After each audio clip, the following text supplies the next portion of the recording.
I'm Fred Cunningham, and welcome to First Responder Friday on WSPA+. Every Friday on 7 News, we profile law enforcement officers, firefighters, EMS, 911 operators, and many other professionals in the Carolinas who respond in times of an emergency. Let's meet some of the people who have devoted their lives to service and run towards trouble when the rest of us are trying to get out of the way. Meet Asheville police officer Mackenzie Galligan, all 5 feet 1 inch of her. Don't bother with any comments, she's heard them all. I get a lot of, you're a cop, you're too small, and I'm like, well, you can think that, but at the end of the day, like, I know I can handle myself, so. And here's proof. This is Brazilian Jiu-Jitsu. Galligan learned it thanks to some advice when she was a rookie. My beat partner, John, was like, hey, I know you don't feel confident out here on the streets. Maybe jiu-jitsu, if you go take a class, it'll help you feel more confident. And so then I took a class, became hooked, and now I'm a purple belt. Galligan says jiu-jitsu gives her confidence, making it easier to calm down situations on patrol because she can defend herself. I've had an instance where this guy like hit his hands. Me and my partner were there. He wouldn't give us his hands right. There's a way to maneuver your body using leverage to get their hands out, even if they're really strong. And so I used the move on him and I got it. And he was like, I let you have that, but he didn't let me have it. Galligan grew up in Candler and graduated from Appalachian State. It wasn't surprising she majored in criminal justice. My dad's a retired high patrolman, so seeing him come home every day, saying how he helped people, just inspired me to become a police officer as well. Only a small fraction of people in Brazilian Jiu-Jitsu reach purple belt status, and that's impressed her dad. My dad saw that. He was like, wow, she's scrappy. Like, she's going to be fine. Because I am smaller in size and stature, but now that I'm doing jiu-jitsu, he feels a lot better about me being out here on the streets. And that's First Responder Friday. It's a madhouse. It's a madhouse. Had a lot of people showing me some mad doubts. Bon Secours Wellness Arena is home of the Greenville Swamp Rabbits, but they shared the ice a few weeks ago with the Greenville Guardians Hockey Club. The new team is made up of first responders and military veterans. The Greenville Guardians idea came probably about a year ago. Just an idea of putting together a group of first responders, adult first responders, to play hockey. And it really came to life about 2 months ago. So how challenging was it to find enough amateur hockey players in upstate South Carolina to build a team? It was actually surprisingly very simple. I put out posts on our hockey social media pages looking for players, and within 24 hours I had like 20 players. It's exploded, which kind of surprised me. We're up to about 30 players now. Some of the Guardians are full-time members of the Greenville County Sheriff's Office, Greenville Police, along with the South Greenville and Belmont Fire Departments. Most of the players on the team have been playing actively in an adult league. I just started back about a year ago playing after 30 years of not playing hockey. The Guardians have more goals in mind than just putting the puck in the net. It's a fundraising team for local charities and first responders who've been killed in the line of duty for their families. So that's the goal of the team, solely to raise money for charities and first responders.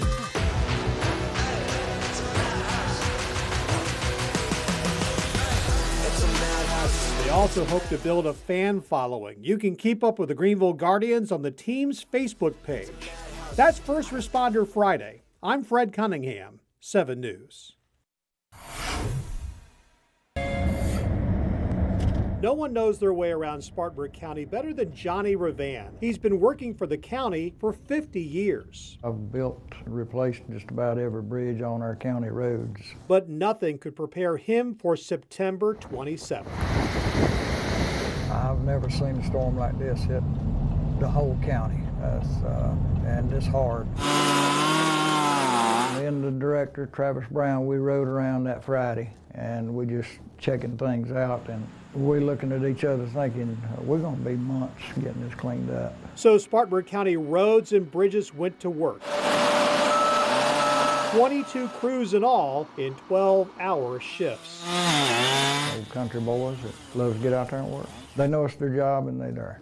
We don't have to tell them what to do. They know what it is. But it wasn't all smooth. I had some crews that went in that morning to cut some trees out, and they got in there and then they got blocked in because trees fell behind them with power lines. We're not licensed to work around power. We're not trained to work around power. And now, Last Friday, our crews, along with the contract crews, we had all the roads open. their job now turns to picking up all the debris left along Spartanburg County roads. Revan says, don't worry, they're coming to your street. The way my department has always looked at it, we're here to serve the citizens, and that's what we're going to do.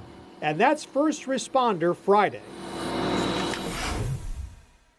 As you can see, these stories are just a way for us to say thank you to the men and women who are our local first responders. We're going to take a quick break. When we return, more of the people and stories that make up First Responder Friday. Welcome back to 7 News First Responder Friday, right here on WSPA+. We'll continue now with the stories of our brave local first responders and how they serve our communities. Take a look. At Clemson, as our zip trip rolls on, it's also First Responder Friday. I'm joined by Lieutenant Kevin Megan. He is from the Clemson University Fire Department. First of all, thanks for waking up very early to be with us this morning.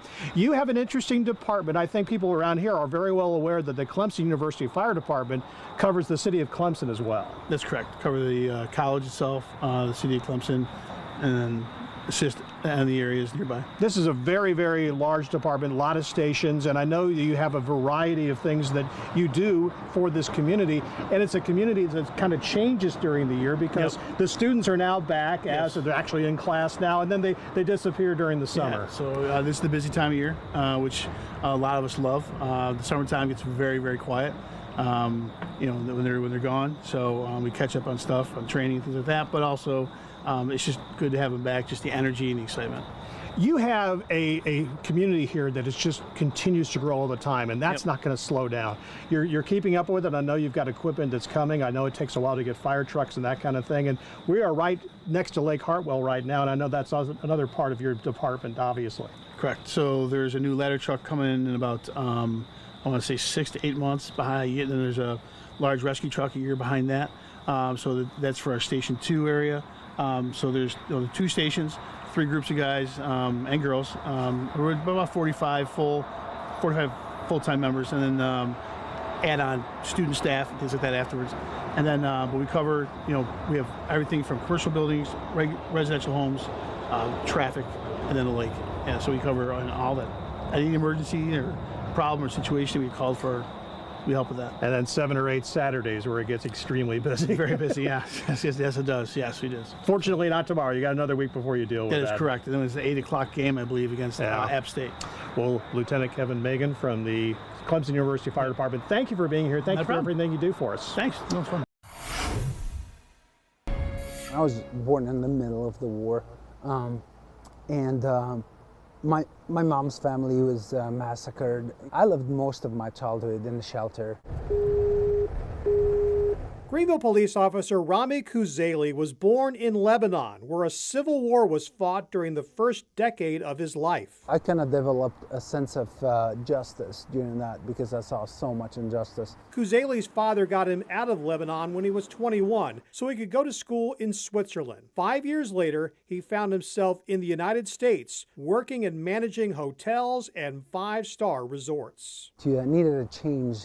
I needed to find my calling, contribute to that sense of justice. Kuzeli became a police officer in his mid-30s. And all the lights should be on. You see that Jeep doesn't. So we're just going to remind them. He just celebrated his 8th year with Greenville Police, with lessons learned from his time in the hospitality industry.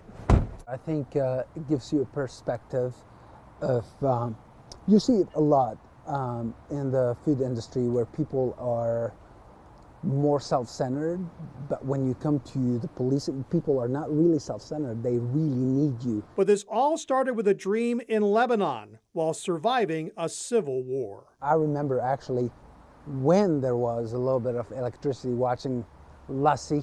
I don't know if you remember that show, but it was an American show about a dog, and they had grass around their house and a dog, and I made a promise to myself to one day come to America and have a dog like Lassie and have grass around my house, and by God's grace I made it. So I don't have Lassie, but there's grass around my house. Vance Mahaffey's here from Benson Hyundai with a presentation.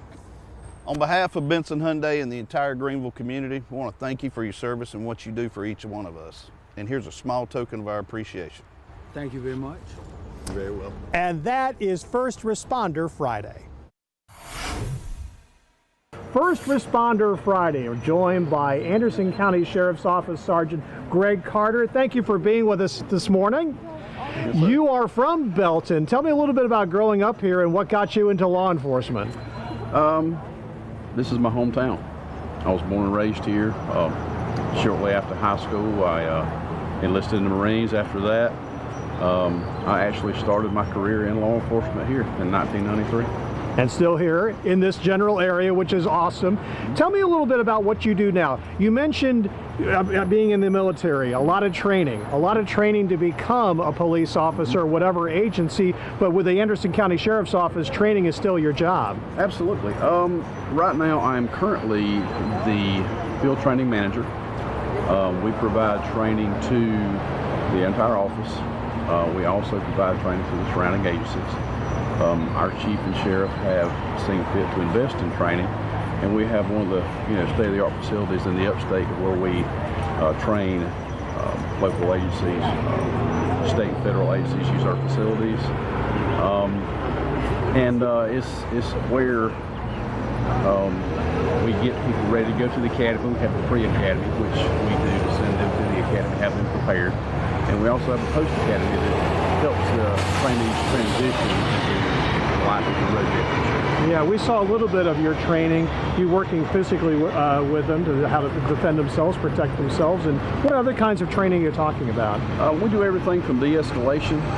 We do emergency vehicle operations. We do Krav Maga, which helps them protect themselves and the public when necessary. We do firearms training. We do active shooter. We do a variety of things. Sergeant Greg Carter with the Anderson County Sheriff's Office. Thanks for being here with us today. Thank you for everything your department does for this area. Thank you. That's great. Let's go ahead and check in with Malachi now. It is a gorgeous morning here in Belton. We're going to take a short break from our stories of these amazing heroes. Stick around for more First Responder Friday right here on WSPA+. It's a privilege and an honor to get the opportunity to bring you these stories of our local heroes, those who choose to put their lives on the line or simply choose to be there for us when we need them most. Here are some more stories from our First Responder Fridays. In for Fred here, First Responder Friday. Who better than to have the chief with us, TJ Shadoan. Thanks so much for being here with us. Thank you so much, and thanks for coming down to Greenwood this morning. And I know you have such a busy Friday, so to be here at 5 o'clock, we really appreciate you. Well, we start early and continue to go through the day. So. You're used to this, right? How long have you been in this job? I've been in law enforcement since the 90s. Okay. I took over chief about 4 years ago. Awesome. We really tried to switch around some of the way we were doing things. And community service, of course, is one of the big areas that we try to focus on. And you brought the prop of all props. Can you talk to us about what this is? Because this is a part of that community relation effort. What is behind all this? Yes, ma'am. Actually, this is what we call our community trailer. It was provided through us through state funds, through our state legislators. Wow. Billy Garrett, John McCravey, and Representative Gibson was able to bring this in. And basically what we wanted to do was we wanted to bring in our officers and at the younger age group, middle school, elementary, and this is what they're into now. They're into the video games and they're into all that. So this is what we tried to bring in. So it gives a chance for our officers to play different games against our communities. And we take this trailer out into our communities, into neighborhoods that often only see the police because of something bad. So this is a way that we have good interactions. And we've had it out several times now in several different areas. And man, we have such a great relationship between this and the actual community that we're involved in, especially the kids. I will say that I thought I was going to be better at it than what I actually was. Hey, the kids. Yeah, I mean, I played like 5 kids, and right now I'm 0-5 in Madden. So I mean, I got to do a little bit more work together to get up to where they're at. That's amazing. If I want my kid to maybe build a better relationship with y'all, is there a website? How do I get more information? Yeah, all you got to do is go to our website. It's just the cityofgreenwoodsc.com. And you can actually, if you're having an event and you would like to have us there with our community trailer, man, we'd be more than welcome to come out. You can easily go on that website. It's the form there that you can get in contact with our ACE team. The ACE team will set it up, put it on the calendar, and they'll bring it out. and the kids and the police officers can interact with each other. That's amazing. And we'll have their website up on our website at WSPA.com. Malachi, we'll send it over to you for a check-up report.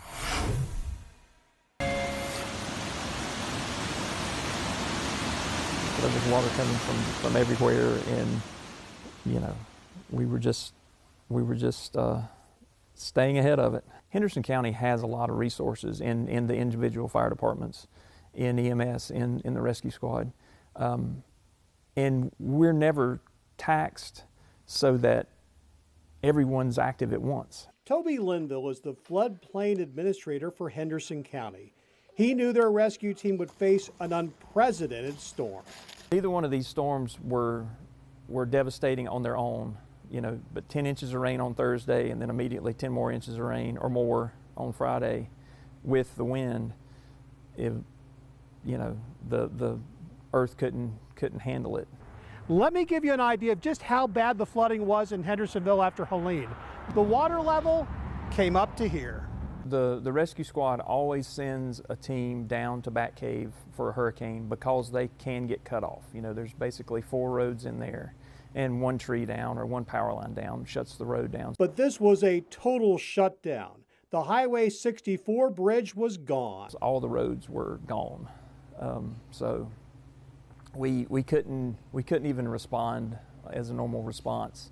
We had no communications to start with, but we couldn't have gone to anyone without just walking. That left Linville and the team alone from Thursday night into Saturday. Truly, you rely on those formal ways of doing things, even in these unusual situations, so that you don't hurt yourself or someone else. So the textbook doesn't truly go out the window, but you do improvise. And getting flood victims out required a MacGyver-like idea. We ended up building a footbridge out of a construction walkboard that we found to even have folks walk back and forth. Linville says he was amazed Bat Cave had power back within a month, but then came his primary job. He assessed hundreds of houses. If half a home was damaged, that meant the owners would have to elevate it or come up with a flood-proofing plan. Those are hard decisions and come with an expense for folks that are already damaged. So that part's difficult, but folks are understanding and they don't want to go through that again. It's a situation no one in the Carolinas wants to go through again. And that's First Responder Friday. Hi, good morning to you and happy Friday. I am filling in the role for First Responder Friday, usually fronted by Fred Cunningham. He is off to the links today, making Channel 7 proud at the BMW Pro-Am Golf Tournament. I am here with the South Spartanburg Fire District this morning. We are going to be talking to you all things related to that. I'm going to start this morning with Captain Brandon Cook. Thank you for being here with us this morning. Can you introduce some of your team really quickly? Absolutely. So on my left here we have Engineer Reed Houston, Lieutenant Kevin Pruitt, Division Chief Alex Long, Engineer David Parker, and Firefighter Richie Ford. Talk to me about who y'all serve. What do people who live here need to know about the South Spartanburg Fire District? Absolutely. So the South Spartanburg Fire District is actually comprised of 3 original fire departments, the Arkwright, Croft, and Roebuck fire districts. So we consolidated in 2022 to better serve the community and expand our resources. So that's exactly what happened when we did that. Okay, so summer months ahead of us, maybe people getting a little lackadaisy, right, because we're taking a break, but now more than ever we need to be checking our smoke alarms, making sure the kids are safe. Can you talk to me about the home safety checks that y'all can perform for people who live in the area? Yes, so we provide complimentary home safety visits at no cost to the citizens. We check smoke alarms, we make sure that if there's any other hazards in the house, we try to mitigate those. We also do car seat installation inspections at our stations. We have certified technicians on staff. We do CPR classes, we do fire extinguisher trainings. There's information on our website, www.ssfire.org, that the community can go on and access a lot of resources that are there for free. So. Stunning, and that's where we would go to get in contact with you for some of those home safety checks. Absolutely, there's a contact form on there and it'll go straight to all of us. Okay, and I'm told that with the area there was a want for more of an EMT My phone's interrupting. I'm going to talk to the chief now, Alex Long. Talk to us about the new EMT program that y'all are trying to get going. So what we did is we did a community survey, and we asked how could we better serve the community, and one of the responses we got was they wanted better EMS care. So one thing we're starting to do is we're trying to get an EMT program up off the ground, and we're starting basically from scratch, and that's what we're doing, and we're getting really close to the goal. So some of these gentlemen are actually graduates of the last class, so we're about to do another one, so we're just trying to better serve the community. Awesome. And before we send it over to Christine, can you tell me if I'm watching right now and I'm thinking that might be something I'm interested in, would I still go to that website? You could do that. We always are taking volunteers or looking for volunteers. Also, there's other organizations that definitely are looking for EMTs, including our EMS service. Awesome. Well, we appreciate you gentlemen being here with us super early on. Those are just some of the people who chose careers with one goal in mind: to help others. You can see new editions of First Responder Friday every week on 7 News in our morning and afternoon newscasts. You can also find all of our previous profiles in the First Responder Friday section of WSPA.com and the 7 News app. And join us here for more episodes of First Responder Friday on WSPA+. I'm Fred Cunningham, and we'll see you next time.